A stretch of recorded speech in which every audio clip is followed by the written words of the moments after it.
passer en s'en battant les couilles, il n'y a personne pour surveiller qu'on paye. Et moi je suis sympa. Hop, il a fait.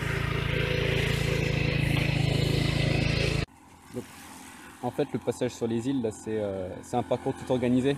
Et il y a trois types de personnes qui cohabitent un peu. Il y a les vélos, les piétons et il y a ceux qui le font en scoot.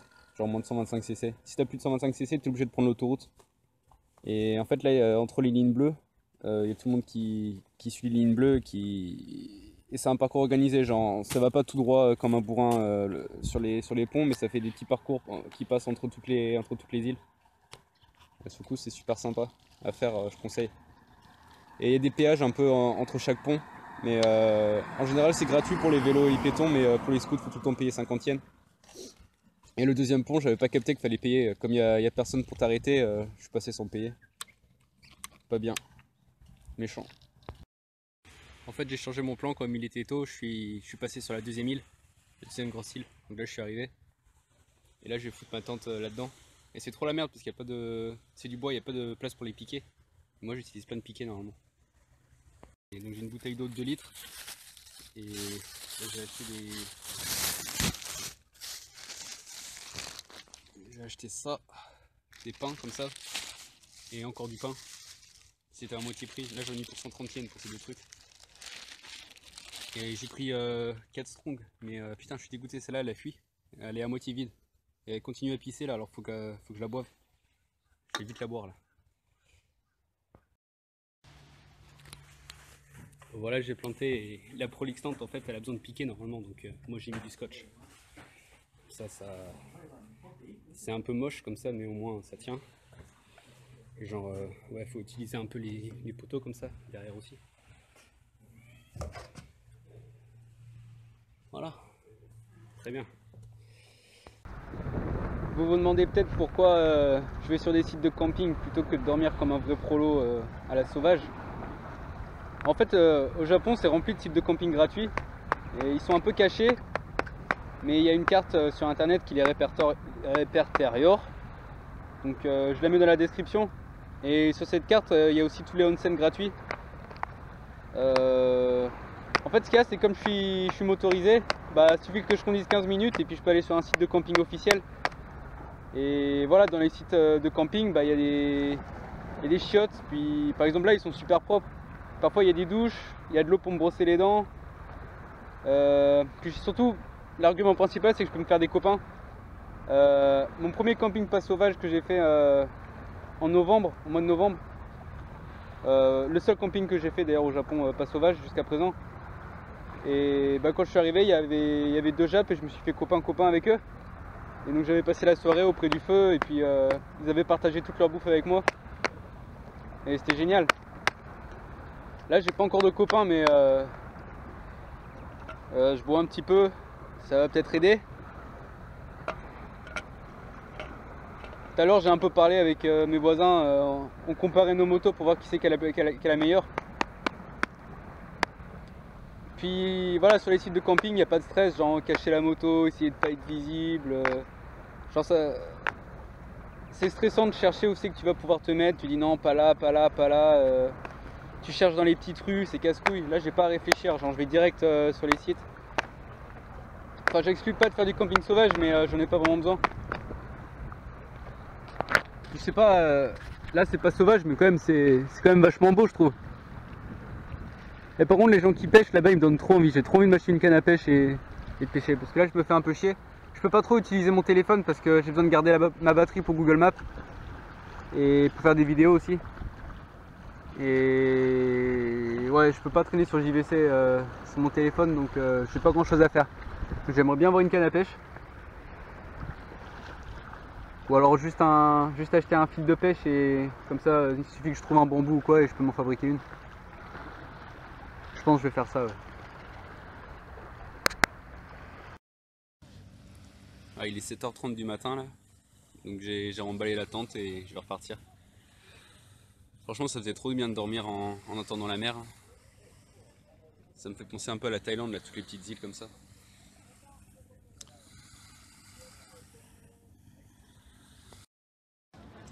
Là je vais aller sur une île avec des lapins, avec plein de lapins. et du coup j'ai acheté des croquettes.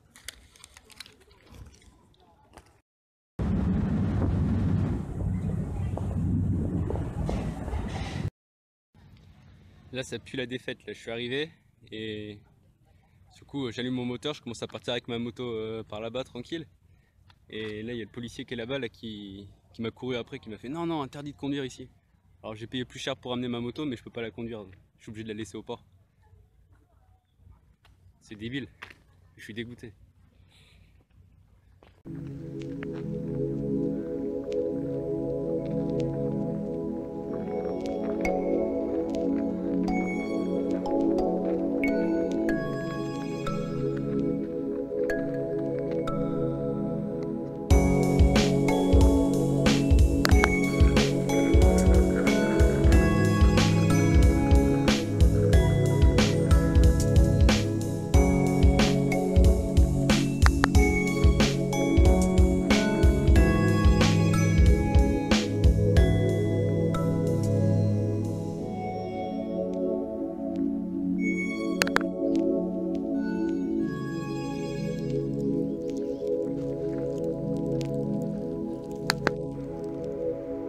Donc là-bas c'est Honshū et moi je vais prendre le ferry directement pour Honshū après. Je vais pas retourner sur mes pas, je vais aller directement à Honshū pour gagner du temps.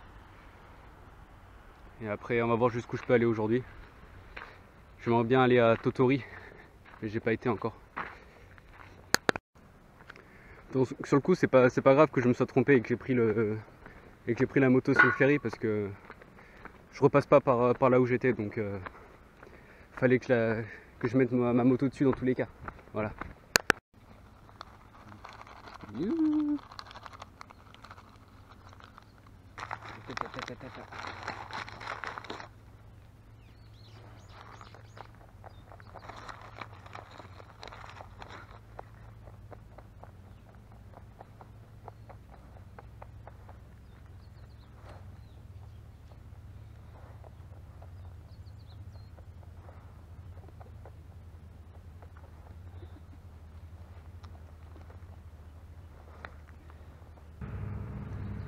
Il n'y a pas marqué qu'on n'a pas le droit de voler un lapin. J'aimerais bien en ramener un, je le mets dans le panier à l'avant de mon cub. Comme ça j'explore le Japon avec un poteau. En fait là ils disent que l'armée japonaise jusqu'à la fin de la Deuxième Guerre mondiale ils faisaient secrètement des armes chimiques ici, sur cette île.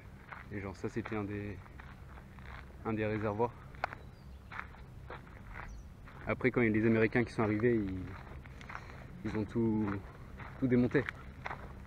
Et ils ont mis eux-mêmes leurs propres armes sur l'île. Genre ils s'en sont servis aussi pour la guerre en Corée.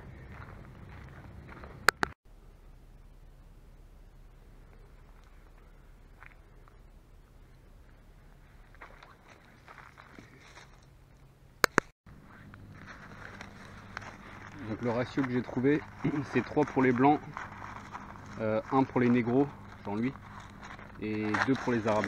Genre, ouais, c'est les arabes. C'est ton 2. Et ton deuxième, reviens enculé. Ah. Putain mais t'es aveugle ou quoi? Là.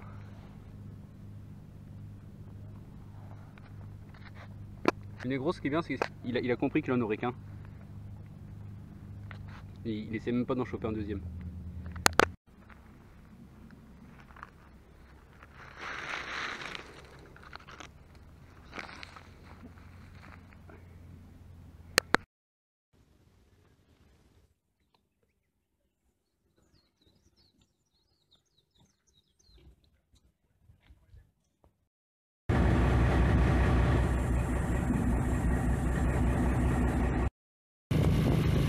Là je suis au nord d'Hiroshima, là un peu dans la campagne. Et je sais pas si vous remarquez, mais un peu comme en France, selon les régions, les toits ils sont pas pareils. Là les toits ils ont changé par rapport à Shikoku, ils sont beaucoup plus raides, genre là-bas là. Et ils sont un petit peu rouges.